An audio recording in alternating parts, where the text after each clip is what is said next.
Morning all of you. मैं Ranjeet Singh, Gurugram teacher training college 5 PLM Shri Vijaynagar के YouTube channel में आप सभी का स्वागत करता हूं। अपने B.Ed सेकेंड ईयर के अंदर जो शिक्षण का विषय है आपका कंपलसरी सब्जेक्ट या अनिवार्य विषय होता है एनवायरनमेंट पर्यावरण शिक्षा, इसका अध्ययन कर रहे थे अपने। तो कल की जो वीडियो थी उसके अंदर अपने पर्यावरण शिक्षा का जो टॉपिक है एक उसका अध्ययन किया था। तो आज अपने पर्यावरण शिक्षा जो है इसी सब्जेक्ट के दूसरे टॉपिक का अध्ययन करेंगे।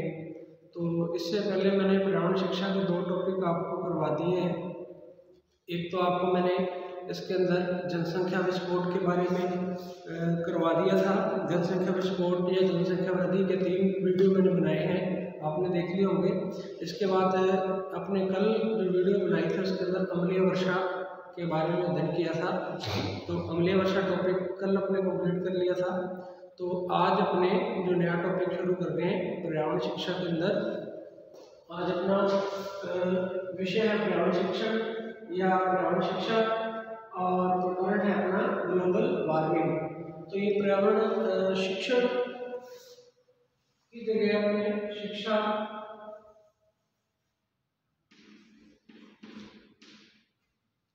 ठीक है लिखते हैं।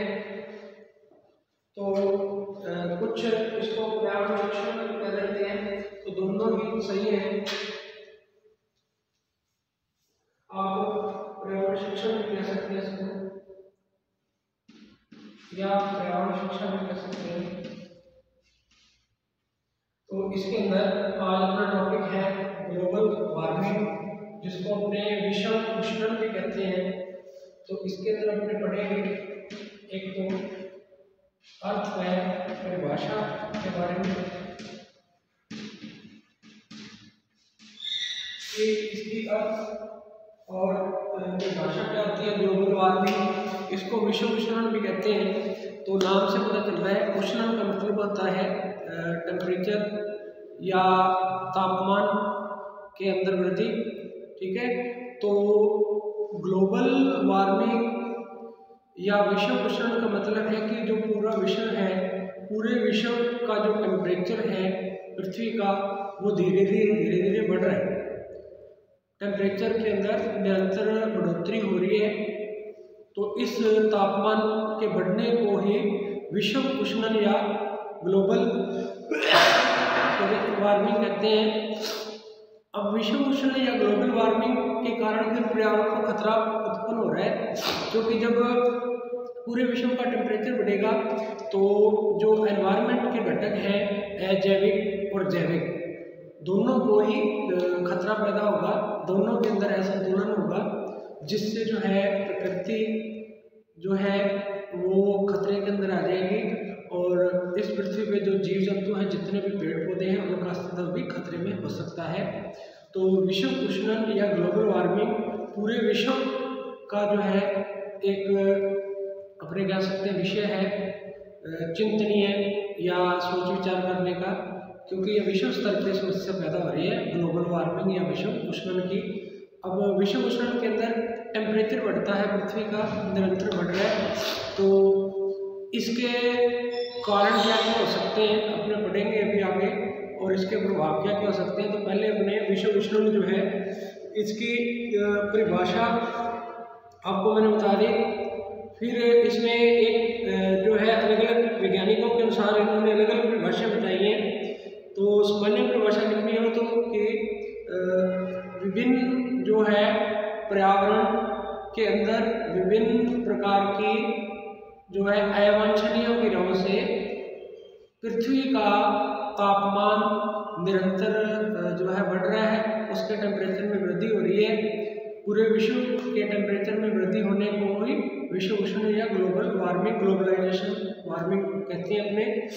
इसके अंदर श्रीमती R.K. शर्मा जो है वैज्ञानिक, उन्होंने एक परिभाषा दी है, भूमंडलीय ताप वृद्धि का आशय उस वैश्विक तापक्रम की ओर संकेत करता है जो कि संपूर्ण सृष्टि को प्रत्यक्ष या अप्रत्यक्ष रूप से हानि पहुंचाता है या इसकी संभावना व्यक्त करता है। तो ये आपने इसके अंदर ध्यान रखना है कि भूमंडलीय ताप वृद्धि का आशय उस वैश्विक तापमान की ओर संकेत करता है, मतलब पूरे विश्व के टेम्परेचर की ओर संकेत करता है, जो कि संपूर्ण सृष्टि को, पूरे विश्व को, मतलब प्रत्यक्ष या अप्रत्यक्ष रूप से, मतलब टेम्परेचर वृद्धि की ओर संकेत करता है ग्लोबल वार्मिंग, और पूरे विश्व के टेम्परेचर वृद्धि की ओर, और प्रत्यक्ष या अप्रत्यक्ष रूप से ना, जिसको अपने देखते हैं और हानि पहुंचाते हैं। दूसरा, इसके अंदर एक प्रोफेसर एस के दुबे के शब्दों में दूसरी परिभाषा दी है, प्रकृति द्वारा पर्यावरणीय संतुलन के लिए निर्धारित वैश्विक तापमान में वृद्धि ही भूमंडलीय ताप वृद्धि कहलाती है। मतलब प्रकृति के अंदर पर्यावरणीय संतुलन के लिए जो निर्धारित तापमान है, मतलब जितना होना जरूरी है, क्योंकि इस पृथ्वी के लिए कुछ टेम्परेचर का यह होना भी जरूरी है। अगर टेम्परेचर शून्य हो जाएगा तो जीव जंतु पेड़ पौधे वैसे ही नष्ट हो जाएंगे, इसलिए तापमान का होना भी जरूरी है। तो जो पर्यावरण के अंदर निर्धारित तापमान है, उस निर्धारित तापमान से जब टेम्परेचर बढ़ जाता है तो उसे फिर विश्व स्तर पे तो वैश्विक उष्णन या ग्लोबल वार्मिंग कहते हैं, और यह पर्यावरण के लिए असंतुलन की ओर संकेत करता है। ठीक है, तो अब है ग्लोबल वार्मिंग के कारण पढ़ेंगे। दूसरा इसके अंदर है ग्लोबल वार्मिंग जो है इसके कारण, ग्लोबल वार्मिंग के कारण क्या क्या है, किन किन कारणों से विश्व का तापमान बढ़ रहा है। ग्लोबल वार्मिंग का अर्थ आपको बता दिया,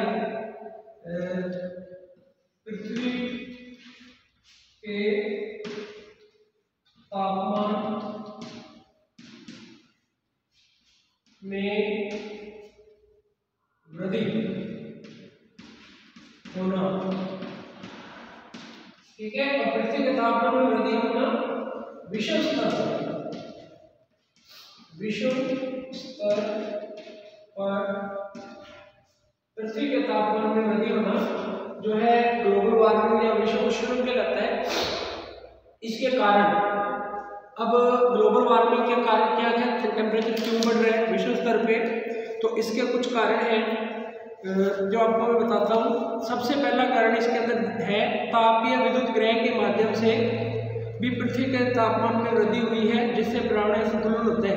तापीय विद्युत ग्रह मतलब जो थर्मल पावर प्लांट चलते हैं जिनके अंदर बिजली बनाई जाती है, जैसे कोयले से बिजली बनाते हैं, कल हमने बात की थी जो सुपर थर्मल पावर प्लांट लगा हुआ सूरतगढ़ के अंदर जिसमें कोयले से बिजली बनाते हैं अपने, तो ऐसे संयंत्र जिनमें कोयले से बिजली बनाई जाती है तो वो फिर कोयले को जलाया जाता है जब तो वहाँ जो है टेम्परेचर बहुत ज़्यादा बढ़ता है, तो जिससे पृथ्वी का टेम्परेचर भी प्रभावित होता है। तो ये इसका एक कारण है ग्लोबल वार्मिंग का। इसके बाद दूसरा है रेडियोधर्मी पदार्थों के उपभोग करने से पृथ्वी का तापमान वृद्धि। रेडियोधर्मी पदार्थ होते हैं कुछ वो ऐसे पदार्थ जिनसे निरंतर विकिरणें निकलती रहती है, कुछ ऐसे पदार्थ होते हैं, तत्व होते हैं जिनसे निरंतर जो है विकिरणों का उत्सर्जन होता रहता है, उन्हें रेडियो एक्टिव पदार्थ कहते हैं। तो रेडियो एक्टिव जो पदार्थ है इनका उपयोग करने से भी टेम्परेचर में वृद्धि होती है। जैसे परमाणु भट्टी होती है जिसके अंदर परमाणु बम बनाया जाता है, ठीक है, परमाणु भट्टी के अंदर परमाणु बम बनाते हैं तो वहाँ भी टेम्परेचर बहुत ज़्यादा बढ़ता है। मतलब कई प्रकार के कारण हैं जिनके कारण टेम्परेचर जो है बढ़ सकता है। तो उनमें से एक है रेडियोधर्मी पदार्थ का ज़्यादा उपयोग करने से भी तापमान के अंदर वृद्धि हो रही है। तीसरा कारण है ओजोन परत के क्षरण के कारण सूर्य की किरणें सीधा पृथ्वी पर आती है जिससे तापमान में वृद्धि हो रही है। तो ये इसका जो है मुख्य कारण अपने कह सकते हैं टेम्परेचर बढ़ने का, कि ये जो है तापमान के अंदर एक वृद्धि होने के लिए अपने कह सकते हैं कि ओजोन गैस जो है उसकी एक परत बनी हुई है वायुमंडल के अंदर, तो वो परत जो है सूर्य से आने वाली हानिकारक पराबैंगनी विकिरणों को रोकती है, पृथ्वी पर आने नहीं देती है। तो वो जो ओजोन गैस की ओजोन परत बनी हुई है वायुमंडल के अंदर, वो हानिकारक पराबैंगनी विकिरणों को रोकती है। तो अब धीरे धीरे उसके अंदर छेद हो रहा है, छेद होने के कारण पराबैंगनी विकिरणें धीरे धीरे पृथ्वी पर आएंगी, तो जिससे जीव जंतु और पेड़ पौधों को बहुत बड़ा नुकसान होगा। ठीक है, अब ऐसे ही क्या होता है जो CO2 गैस है, CO2 गैस वायुमंडल के अंदर एक परत बना लेती है, जैसे ओजोन गैस की परत बनी होती है। तो वो जो CO2 गैस जो परत बनाती है, वो CO2 गैस की जो परत है वो सूर्य से आने वाले प्रकाश की जो किरणें हैं जो पृथ्वी पे आती हैं, ठीक है, क्योंकि सूर्य से आने वाले प्रकाश की किरणें जो पृथ्वी पर आती हैं तो उनको CO2 गैस की जो परत है वो पृथ्वी पर तो आने देती है, लेकिन प्रकाश की किरणें पृथ्वी से परावर्तित होकर जब वापस जाती हैं तो वो CO2 गैस की परत उनको वापस नहीं जाने देती है, जिसलिए वो सूर्य की किरणें जो है वो इस पृथ्वी पे रह जाती है, जिससे पृथ्वी का टेम्परेचर बहुत ज़्यादा बढ़ता है। तो ये भी एक सबसे मुख्य कारण है ग्लोबल वार्मिंग का। जैसे मान लो ये पृथ्वी है, ठीक है, और यहाँ पर यह परत बन गई है एक CO2 गैस की, CO2 गैस की परत बन गई है, ये पृथ्वी है, तो ये सूर्य है, तो सूर्य से प्रकाश की जो किरणें वो आएगी यहाँ पर और पृथ्वी से टकरा करके सूर्य की किरणों का क्या होता है, परावर्तन होता है। तो परावर्तन के कारण ये टकरा करके क्या करेंगी, वापस जाएंगी। जब वापस जाएंगी तो ये जो CO2 की परत है को वापस जाने से रोक देगी, तो ये प्रकाश की किरणें मतलब यही पृथ्वी पर ही रह जाएगी, तो जिससे यहाँ टेम्परेचर में क्या होगा, वृद्धि हो जाएगी, ठीक है। तो सूर्य की जो किरणें हैं वो पृथ्वी पर आती हैं और परावर्तित होकर वापस जाती है, ये नॉर्मल प्रक्रिया है, क्योंकि सूर्य से जितनी भी किरणें आती हैं, प्रकाश की किरणें जो सूर्य की हैं, तो वो अगर सारे की सारे पृथ्वी पर रह जाए तो टेम्परेचर बहुत ज़्यादा बढ़ जाएगा।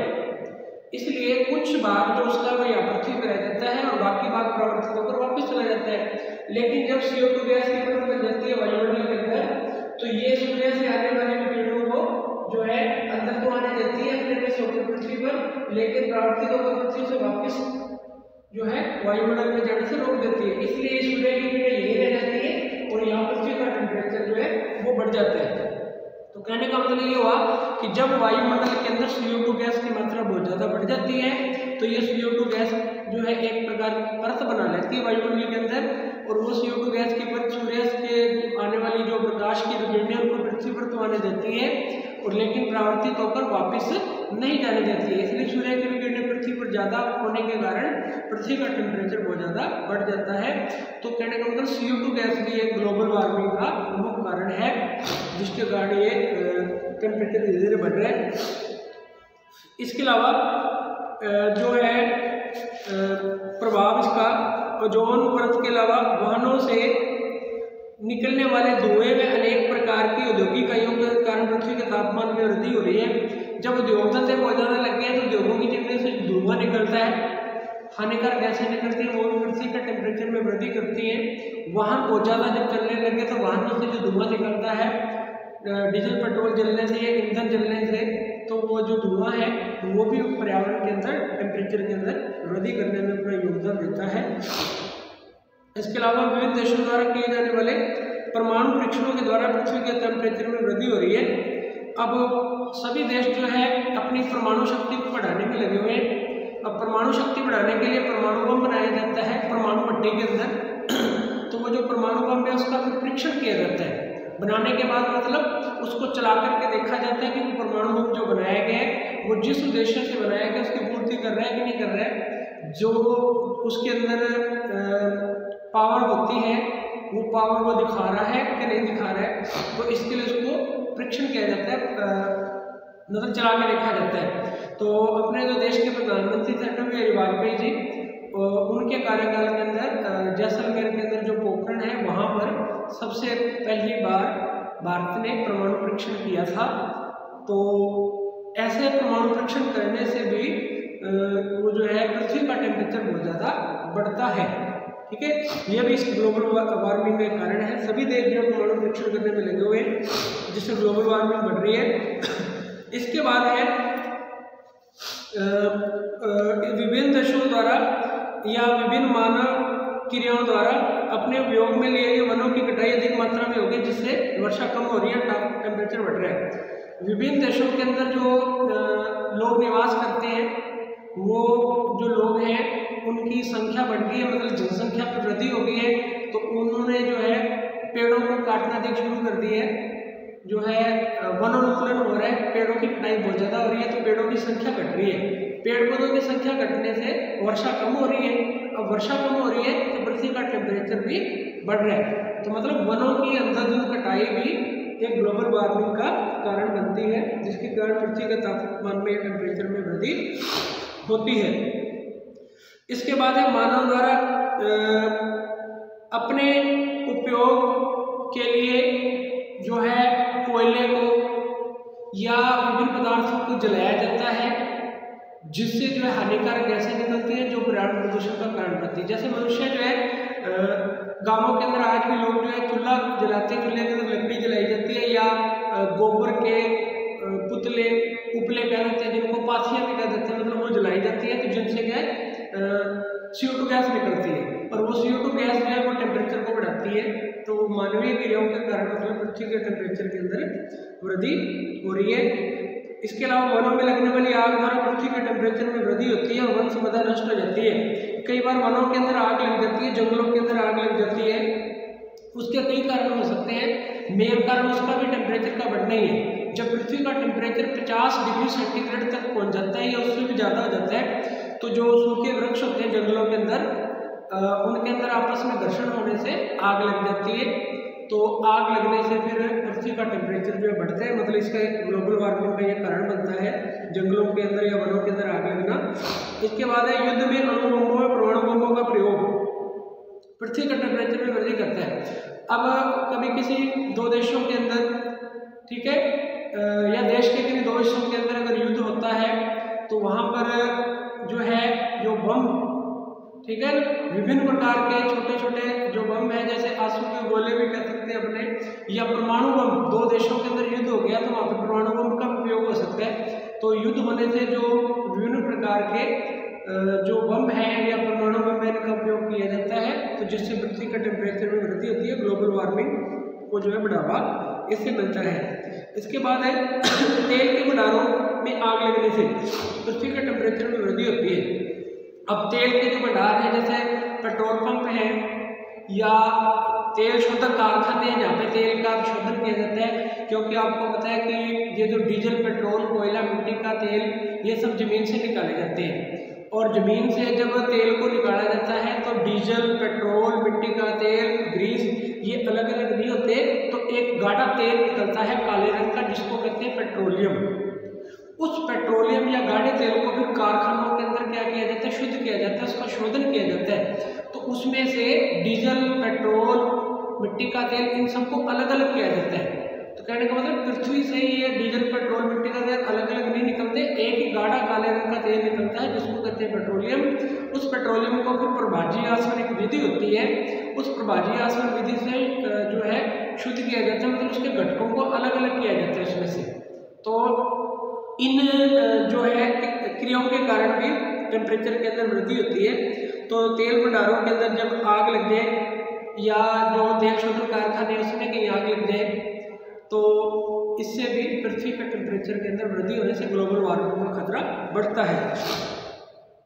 इसके बाद है फ्रिज में AC के अंदर प्रयोग की जाने वाली जो गैस है CFC, जिसको अपने क्लोरोफ्लोरोकार्बन कहते हैं, CFC भी कहते हैं, फ्रियोन गैस होती है जो, इसका उपयोग फ्रिज AC के अंदर ज़्यादातर किया जाता है। और ये गैस क्या करती है, वायुमंडल के अंदर पृथ्वी के तापमान को बढ़ाती है, क्योंकि ये गैस ओजोन परत के अंदर छिद्र करने में मुख्य भूमिका निभाती है। तो मीथेन गैस CH4 होती है और एक CFC, ये दोनों गैसें क्या करती है, ओजोन परत में छेद करती है, छेद हो रहा है इनके कारण, तो जिससे पृथ्वी की जो हानिकारक किरणें हैं वो सूर्य की हानिकारक किरणें पराबैंगनी वो पृथ्वी पर आ रही है, और जैसे जैसे वो पृथ्वी पर ज़्यादा आने लगेंगे तो पृथ्वी का टेम्परेचर भी ऑटोमेटिक बढ़ने लगेगा, ग्लोबल वार्मिंग का खतरा बहुत ज़्यादा बढ़ जाएगा।